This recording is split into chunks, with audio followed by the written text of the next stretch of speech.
Chaque jour sur Fréquence Évasion 2, retrouvez votre rendez-vous vivant au naturel. Votre santé et celle de vos proches vous préoccupent?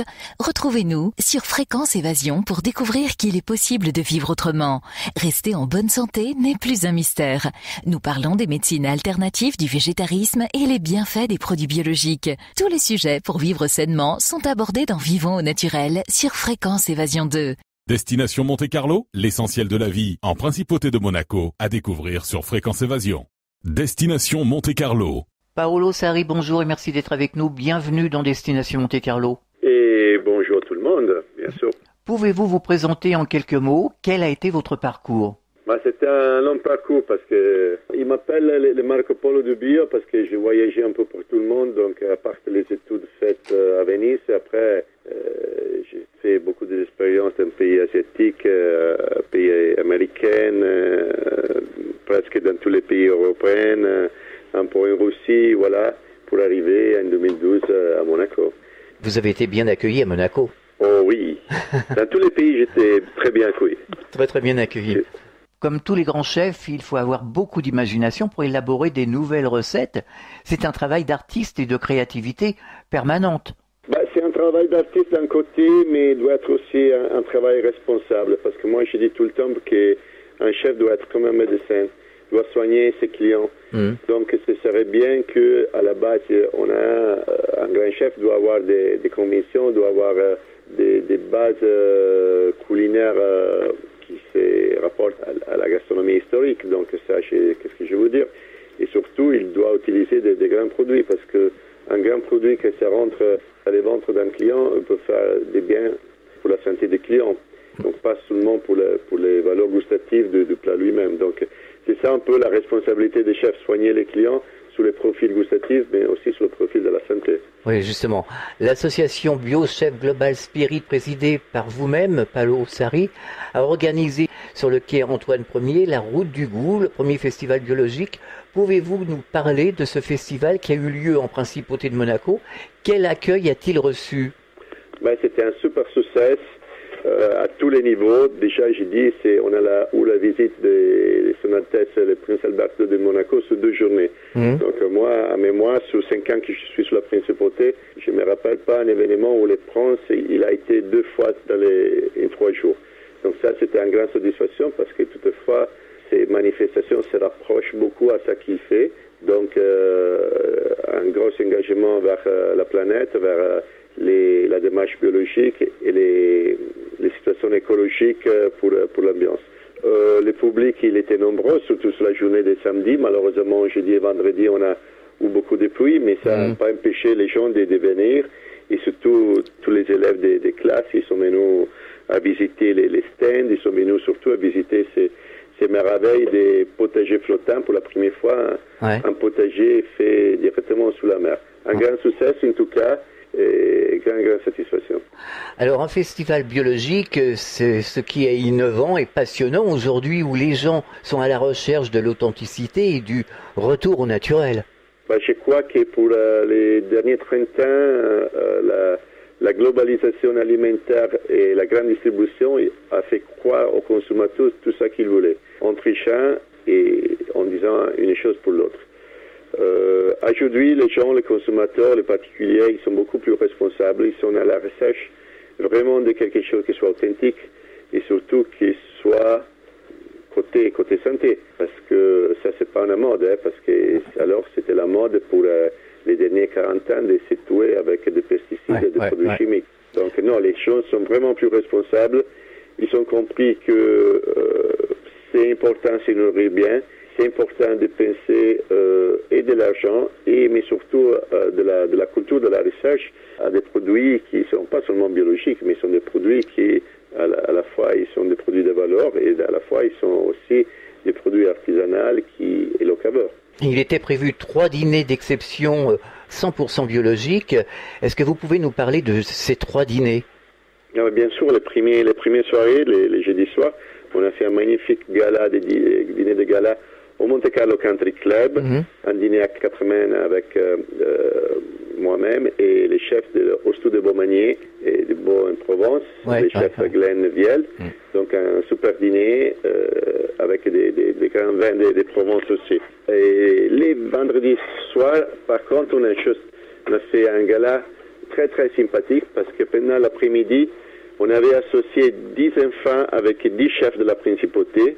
Ils ont travaillé ensemble dans l'après-midi pour préparer chacun un stand pour la soirée. Donc, ils ont travaillé autour d'un ingrédient chacun et ils ont confectionné cette stand qui après, ces 10 stands, c'était les motifs de la soirée de ces gars-là. Et pour terminer, le samedi soir, nous avons associé un chef à un bateau avec la participation des Riva de Monaco Boat Service. Juste sous les pontons des Riva, nous avons 10 chefs qui associés à ces bateaux, qui cuisinaient pendant l'après-midi et pendant la soirée. Les mêmes chefs, ils sont préparés avec leurs élèves qu'on a trouvés entre les publics et aussi les armateurs. Ils ont préparé la soirée de gala des samedi soir dans les tunnels des Riva Monaco Boat Service. Destination Monte-Carlo. Est-ce que vous pourriez nous présenter l'association BioChef Global Spirit? Oui, bien sûr. L'association BioChef Global Spirit, c'est une association monégasque. L'association a été créée l'année dernière. Et cette association, il a pour objectif plusieurs choses. La première chose, c'est surtout développement de la démarche biologique. L'association, ça qu'il fait, c'est de capitaliser les productions agricoles. L'association est convaincue que pendant les derniers 30 ans, on a perdu une génération d'agriculteurs.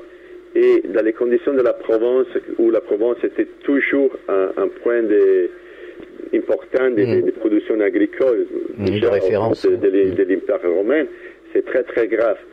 Parce que la Provence, il a toujours donné des produits excellents à toute la France et toute l'Europe. Et maintenant, on se retrouve au contraire. On se retrouve que la France doit importer des produits agricoles du bout du monde. Donc ça, c'est vraiment quelque chose de très grave. Donc c'est grave. L'association essaie de faire, c'est autour de tout ça, de reporter les gens à l'agriculture et surtout de développer l'agriculture biologique.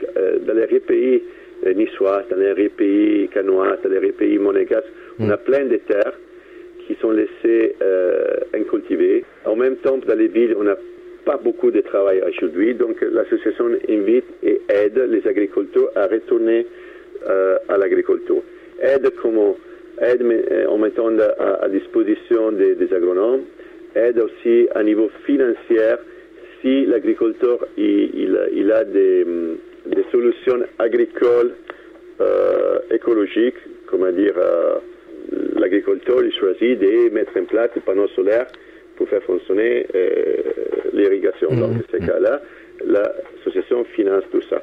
À côté de ça, l'association fortement veut mettre en place tout ça, mais aide aussi l'agriculteur, disant qu'il aide l'agriculteur à vendre tous ses produits. Donc l'agriculteur doit penser à produire.